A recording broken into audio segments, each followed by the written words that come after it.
For you to help you get settled in on your first night. I actually worked in that office for 4 years. I'm finishing up my last week now, as a matter of fact, so I know it can be a bit overwhelming, but I'm here to tell you there's nothing to worry about. You'll do fine. So let's just focus on getting you through your first week, okay? Let's see. First, there's an introductory greeting from the company that I'm supposed to read. It's kind of a legal thing, you know. Welcome to Freddy Fazbear's Pizza, a magical place for kids and grown-ups alike, where fantasy and fun come to life. Fazbear Entertainment is not responsible for damage to property or person. Upon discovering that damage or death has occurred, a missing person report will be filed within 90 days or as soon as property and premises have been thoroughly cleaned and bleached and the carpets have been replaced. Blah, blah, blah. Now, that might sound bad, I know, but there's really nothing to worry about. The animatronic characters here do get a bit quirky at night, but do I blame them? No. If I were forced to sing those same stupid songs for 20 years and I never got a bath, I'd probably be a bit irritable at night too. So remember, these characters hold a special place in the hearts of children and you need to show them a little respect, right? Okay. So just be aware, the characters do tend to wander a bit. They're left in some kind of free roaming mode at night. Something about their servos locking up if they get turned off for too long. They used to be allowed to walk around during the day too, but then there was the bite of 87. Yeah. It's amazing that the human body can live without the frontal lobe, you know?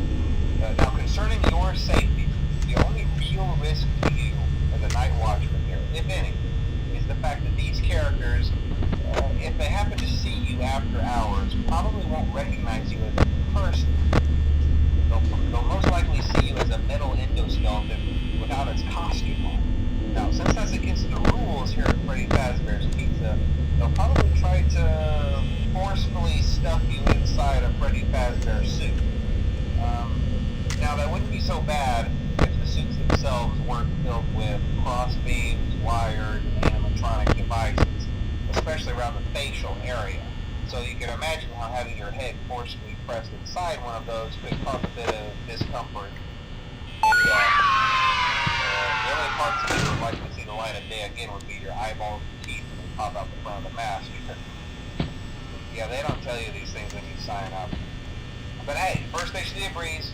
I'll chat with you tomorrow. Check those cameras and remember to close the doors only if absolutely necessary. Gotta conserve power.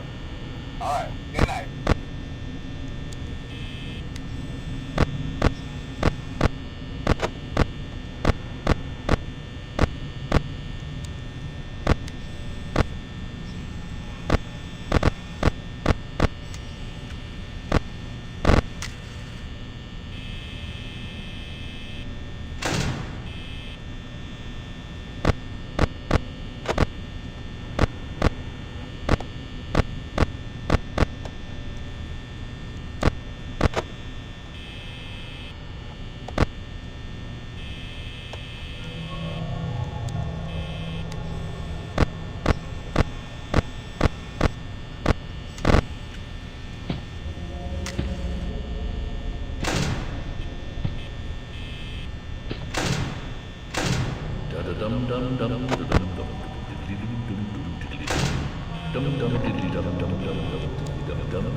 It looks like you're making great progress, and more importantly, you're staying in your lane and sticking to the script, which is exactly what our risk assessment team was hoping you'd do. Please continue to enjoy the Fazbear virtual experience.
Interestingly enough, Freddy himself doesn't come off stage very often.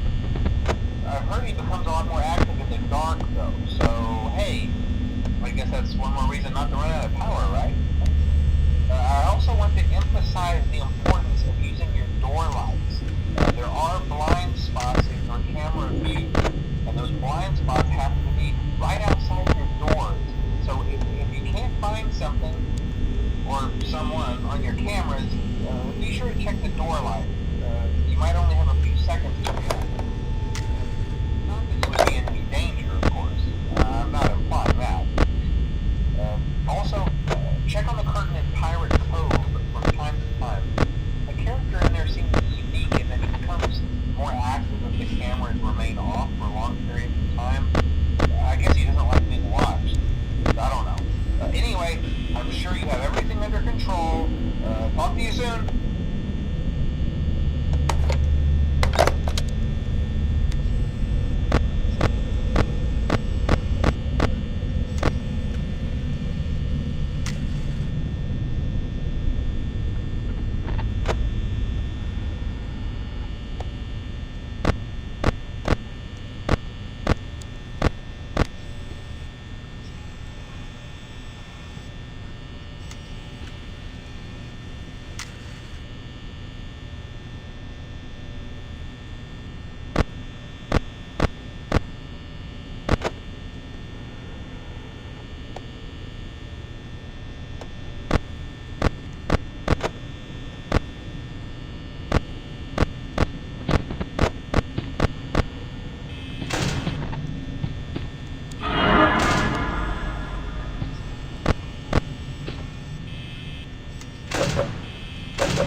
Welcome back to Parts and Service.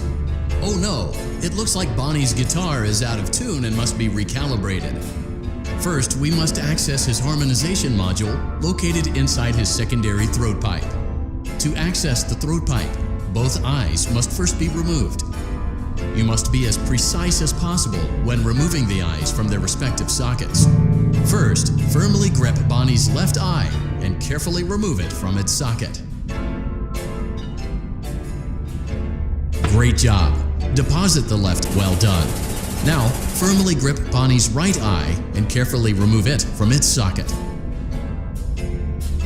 Deposit the right eye in the cleaning receptacle. Good job! To open Bonnie's faceplate, carefully press the two buttons located on either side of Bonnie's jaw. When done correctly, you should hear two small clicks. Well done! You now have access to Bonnie's harmonization module. Press the blinking button inside Bonnie's secondary throat pipe to enter calibration mode. Something is not right. One of those notes is out of tune. You may push the button again to replay the. Press the blinking button again to verify your work.